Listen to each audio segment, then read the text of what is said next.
Eu converso hoje com o Thiago Castilho Salim, que é professor de Yoga e Reiki e é coordenador da Escola Bionatos, juntamente com a sua esposa, a Michelle Show.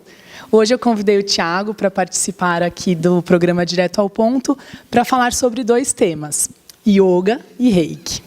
Ele e a Michelle são muito conhecidos aqui na cidade, muito queridos também pelo trabalho que realizam. Então é um prazer ter você aqui, Thiago. O prazer é todo meu. Eu gostei do querido, agradeço, né? Com certeza, muito querido. O seu envolvimento com o yoga, ele já é de longa data. Eu sei que você também já morou no Oriente com a Michelle. E para começar a nossa conversa, eu gostaria de pedir para você contar um pouquinho a sua história e como que você se envolveu com o yoga. Eu gostaria de agradecer esse nosso bate-papo e estar aqui com vocês e explicar um pouquinho, apresentar um pouquinho do yoga e a minha história com o yoga. Ela começou alguns anos atrás, acho que 35 anos é a minha idade. A minha mãe estava gestante e ela praticava yoga. E naquele momento eu de alguma forma praticava também com ela. Ou seja, você praticava como feto. Lá na barriga, dentro da minha mãe. Mas aí, na adolescência, isso surgiu, a vontade da prática e seguir esse caminho, principalmente quando eu conheci a Michelle em 2002. Ela já era professora de yoga em Florianópolis, e aí eu encontrei um caminho muito interessante para me desenvolver e oferecer isso também para as pessoas como um trabalho e como uma forma de me expressar. Legal. E vocês moraram em que país lá na Ásia? A gente morou primeiro na Índia. Em 2006 para 2007 a gente foi para a Índia e lá a gente teve um aprofundamento na prática e a formação internacional também. E depois a gente voltou a morar em 2009 e 2010 na Tailândia. Então foram esses momentos que a gente viveu fora, na Ásia. Legal, é importante e muito legal ter essa experiência de viver no local onde a yoga nasceu, né? Olha, a gente pode viver essa experiência de diversas formas. Até mesmo numa leitura eu posso me transportar para aquele lugar. Então, o corpo às vezes está nesse local, mas a consciência ela é ilimitada. Mas é claro que quando você tem essa possibilidade de estar presente num lugar onde nasceu a prática, é muito rico, porque não só aonde nasceu, mas as pessoas envolvidas com aquilo vão poder trazer uma bagagem muito grande para o teu desenvolvimento. O yoga ele já está bem difundido no Ocidente. Eu acho que ele se popularizou fortemente a partir dos anos 60. Então, hoje, praticamente toda pessoa já ouviu falar de yoga. Mas, em contrapartida, nem todo mundo conhece as diversas linhagens que existem dentro desse universo, né? Nós sabemos, por exemplo, que tem o método Iyengar, o método Vinyasa, que vieram do método clássico, que é o Hatha Yoga. E vocês oferecem aqui na Bionatos diversas linhagens, e eu acho que é uma oportunidade legal você explicar um pouquinho quais que são as características básicas de cada uma dessas linhagens e como que acontecem as aulas. Legal. Yoga ele tem essas diferentes linhagens. Eu gosto de falar diferentes roupagens. Quando às vezes na aula eu pergunto, quando você pensa em yoga, e muitas pessoas hoje já ouviram falar essa palavra, o que vem na tua mente? E geralmente me trazem como resposta equilíbrio, bem-estar, paz, saúde, alinhamento. E se você observar isso tudo, são estados. Então, a gente não pratica exatamente yoga. Yoga é um estado que surge de uma prática de Hatha Yoga, de asanas, de posturas. E ao mesmo acontece com a meditação, né? A gente não pratica a meditação. A meditação ela surge a partir de uma prática que te leva a esse estado. Então, diferentes estilos, eles vão se adequando com uma roupagem para diferentes personalidades e pessoas. Então, tem muitas pessoas que falam, não tenho paciência para praticar yoga, porque eu sou muito ansioso. Então, tem estilos de yoga que são mais dinâmicos, que podem atender muito essa necessidade. E, aos poucos, vai trazendo o verdadeiro estado, que é o yoga. Esse estado é mais ou menos assim, toca uma música, e aí entra o bailarino. A hora que ele se une com essa música, tem a dança. Entra a postura, o asana, e tem o praticante. A hora que ele realmente mergulha na conexão com o asana, surge o yoga. E aí desses estilos, os yogas modernos, de 50 anos para cá, tem Iyengar Yoga, Ashtanga Vinyasa Yoga, Shivananda Yoga, Bikram Yoga, Hot Yoga, e diferentes estilos. O Iyengar, por exemplo, como você me perguntou, é uma prática que trabalha muito alinhamento postural. Então, o foco é trazer a consciência para a postura e criar espaços internos. A partir desse alinhamento, a tua mente ela não está mais divagando, ela está presente para o cuidado do trazer o corpo para o asana. A Ashtanga Vinyasa é uma prática fluida, onde o movimento conecta com a respiração e você tem uma série de posturas que vão entrando junto com esse movimento. E o Vi vem de variações, Nyasa, de colocar essas variações ou a energia de uma forma especial. Então, durante o movimento, você vai colocando a atenção e vai colocando a energia na fluidez com o movimento. Eu comecei a praticar yoga através do método Iyengar, né, que é, como você falou, do alinhamento, da precisão. Muito interessante porque eu, como bailarina, eu fui bailarina durante 10 anos, o balé trabalha muito essa busca pela perfeição do alinhamento, então me lembrou muito a minha experiência como bailarina.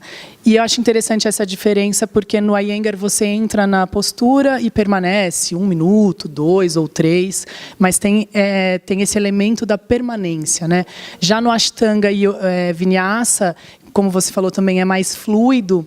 E eu conhecia pouco de um dos criadores do Ashtanga Vinyasa, mas pesquisei, né, o Patabi Jois, e eu achei interessante, me chamou a atenção que ele relata que criou esse método, quando ele criou, que foi direcionado para crianças e adolescentes e jovens, ou seja, para pessoas um pouco mais em idade mais agitada. Normalmente a gente é mais agitado quando mais jovem.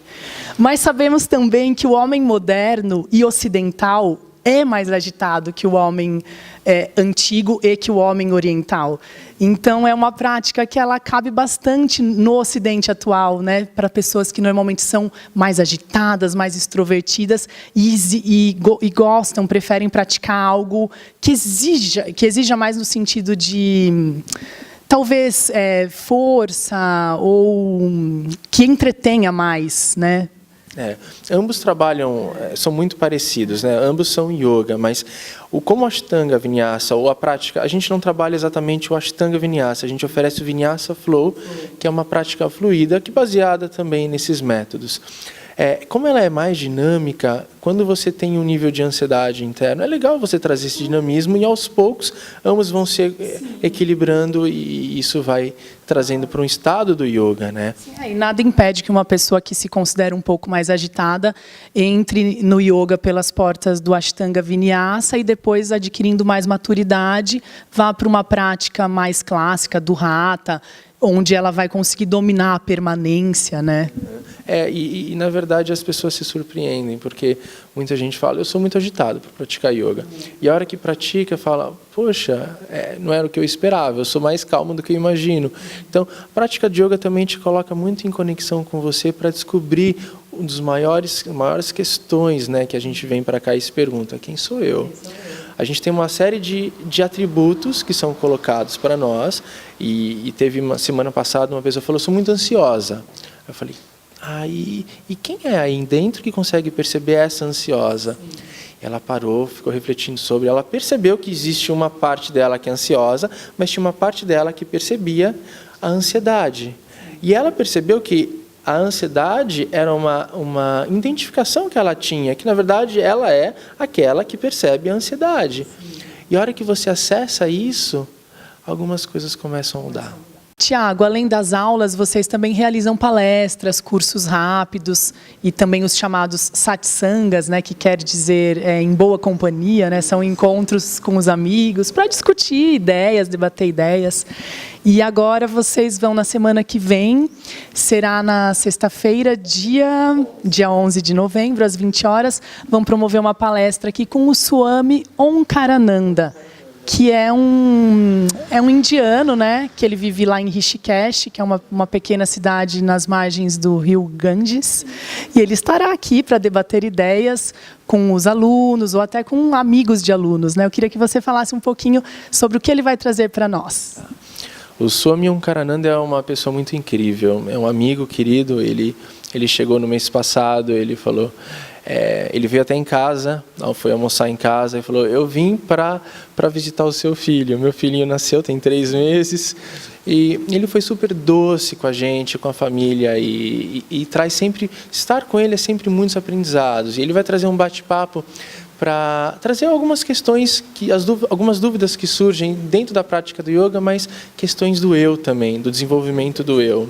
E, então é isso que ele vai estar trazendo nesse bate-papo. E assim, só às vezes a pessoa que está assistindo lá em casa não sabe o que é exatamente Swami. Swami é uma palavra interessante. Algumas pessoas traduzem para monge. Swami é uma ordem que nasceu com Shankaracharya, alguns anos, milhares de anos atrás, que significa aquele que tem conhecimento de si, aquele que conhece a si mesmo. Isso é o significado de Swami. Então, esse primeiro Swami Shankaracharya, ele iniciou essa ordem monástica, e toda a linhagem que veio depois dele, então, quando se escuta Swami, vem de Shankaracharya. E é um título, né, dessa ordem, mas que traz a ideia de sabedoria mesmo, né? E principalmente a sabedoria focada no autoconhecimento, né? Exatamente, a sabedoria focada no eu, no autoconhecimento. Legal. Outra coisa muito legal que vocês realizam aqui na Bionato são as viagens, os retiros que podem acontecer nos feriados, nas férias, e agora está chegando o fim do ano, o Réveillon, vocês vão fazer um retiro numa cidade de Santa Catarina, Urubici, e eu vi as fotos do Hotel Fazenda onde vai ser realizado o retiro, é lindo, né? É um lugar de natureza, tem cachoeira. Eu queria que você também falasse um pouquinho para o público, de repente alguém que quer se conectar com a natureza, com a espiritualidade nas férias, tem essa oportunidade, né? Tem sim, a gente vai fazer um Réveillon. É o quarto ano que a gente tem feito atividades lá. É um lugar muito especial, em Santa Catarina, em Urubici, umas montanhas em Urubici. É uma ecovila, então é uma cidade, é um lugar onde já é um pouco afastado, tem 10 a 12 quilômetros de distância da cidade, e é uma reserva também. E dentro dessa reserva, na ecovila, tem 2 cachoeiras, e uma cachoeira, as duas são lindas, mas tem uma que é espetacular. Então ali você já começa a ter um contato profundo com a natureza, com o meio e consigo mesmo a partir das práticas que a gente vai oferecendo. A gente vai oferecer práticas de yoga pela manhã, caminhadas, vivências, práticas e técnicas de coaching, desenvolvimento pessoal e também de recarregar as energias para o próximo ano que está para vir. Eu vi, inclusive, uma foto de anos anteriores desse retiro, o pessoal pintando o chão com mandalas. Acredito que vocês estavam decorando o lugar para a festa de Réveillon. Aquilo foi uma prática meditativa. Nós levamos areias coloridas e nós fizemos mandalas para o caminho que a gente percorreria em 2016. Então, cada um recebeu um potinho com areias coloridas e foram fazendo as mandalas. E no final, a gente uniu, percebendo que aquilo que eu crio aqui também serve de uma passagem para que outras pessoas possam usufruir, o quanto eu posso oferecer disso para o mundo. Então, foi uma dinâmica que a gente fez. Foi bem legal. Tiago, além de ensinar o yoga, você ensina também uma outra técnica milenar, que é o reiki, né? Que é a cura através das mãos. Acredito que o reiki não é tão difundido como o yoga. Então, eu queria que você explicasse um pouquinho como funciona esse conhecimento milenar e como que é o curso que você ministra. Tá. O reiki é bem conhecido, talvez, por conta da busca. As pessoas buscam muito uma prática física. Então, o yoga, a prática de Hatha é muito conhecida, mas a prática devocional, a prática de Karma Yoga e outras linhagens do yoga não sejam tantas.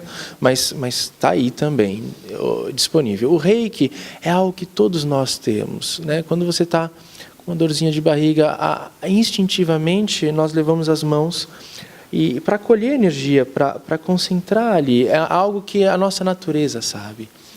E por volta de 1900 e pouquinho, Mikao Usui, como é chamado o Dr. Mikao Usui, no Japão, ele redescobriu essa técnica.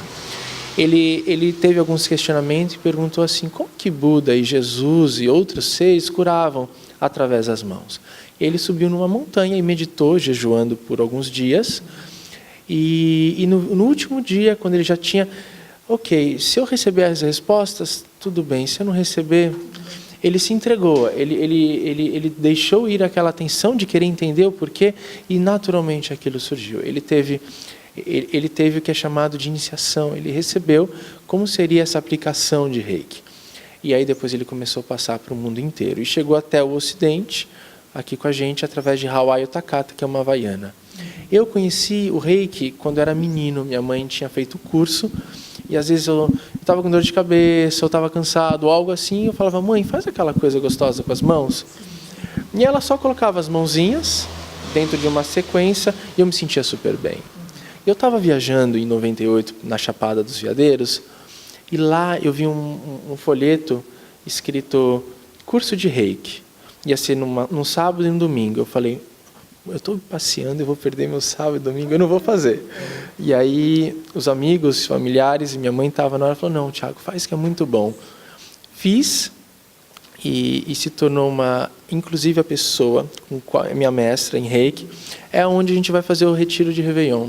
Desde 98, já vai fazer 20 anos daqui a pouco, a gente está em conexão. E ela vai vir dar um curso também aqui no espaço dia 25 e 26 de novembro. Certo. Que daí cai num sábado e domingo. Sábado e domingo. Se não me engano é isso, 25, 26 ou 26, 27.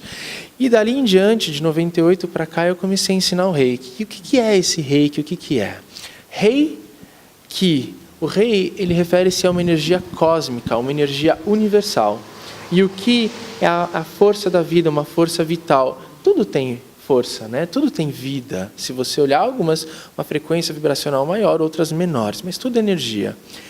O Reiki é uma conexão consciente da força universal com a força individual, com a força do eu. E se você olhar, yoga é a mesma coisa. Quando se perguntava para esse Chankracharya do Swami, que você me perguntou agora há pouco, o que é o yoga? Ele fala que o yoga é a união do eu individual e o eu universal quando se tornam um. E é muito parecido quando Jesus falou, eu e o Pai somos um. São diferentes abordagens, mas para algo que é uma lei universal. Existe uma força criativa, cada um pode dar o nome que quiser, e existe a tua força, o teu eu.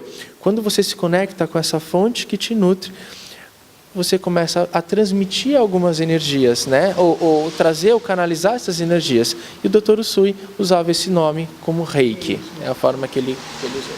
E os cursos que acontecem aqui na Bionatos, com você, com a Michele, eles têm nível 1, nível 2 e também são rápidos, né? Porque duram normalmente um fim de semana, né? O dia todo no sábado, o dia todo no domingo. Tem nível 1, nível 2, nível 3A e nível 3B. A gente já tem alguns que fizeram até nível mestrado e estão ensinando hoje. Ele funciona assim, o primeiro nível você tem toda a abordagem do Reiki, como o que é, de onde veio, e é considerado como se fosse o despertar, para conhecer a técnica. O nível 2 é a transformação, uma série de ferramentas que surgem para o Reiki. O nível 3 é o mestrado, onde você começa a aprender para passar isso para mais número de pessoas e depois para ensinar também. E o Reiki é uma técnica fantástica. Muitos alunos conversam com a gente e falam, foi um divisor de água.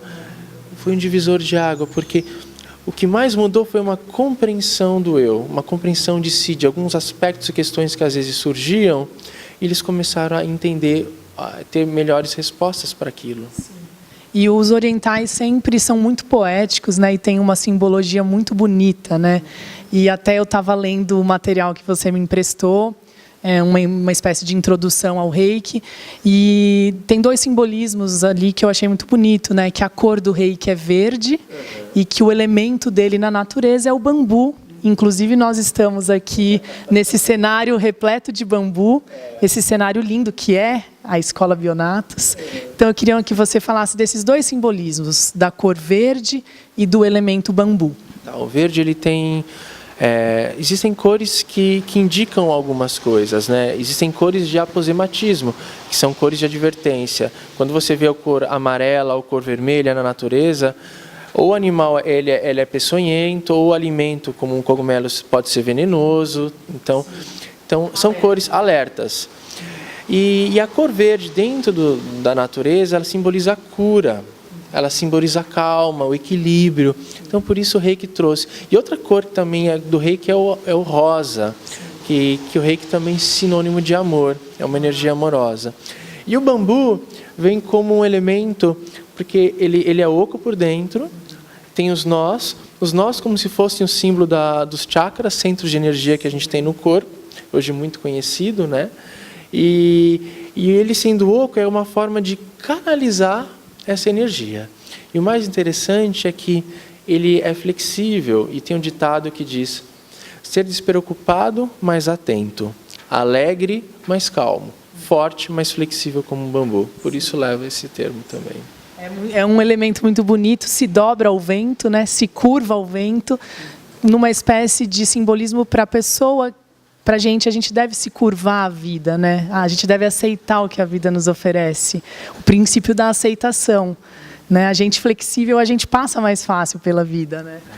Você tem flexibilidade, quanto mais rigidez mental, teu corpo fica rígido, mais tenso, e com essa tensão a gente impede de absorver esse fluxo natural que a vida traz. E às vezes existe um movimento, existe uma música, a gente só precisa entender, escutar e dançar essa música da vida. E o bambu faz isso. Ele vem o vento vem cantando e ele vai dançando.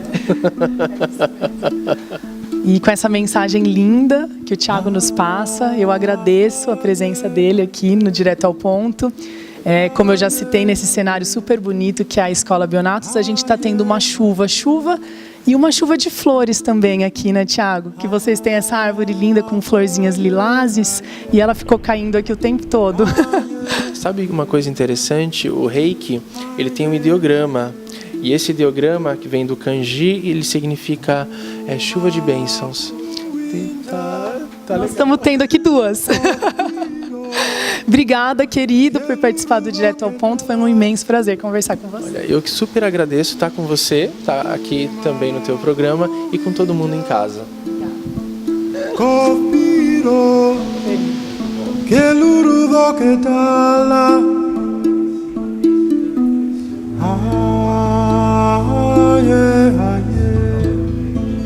Ah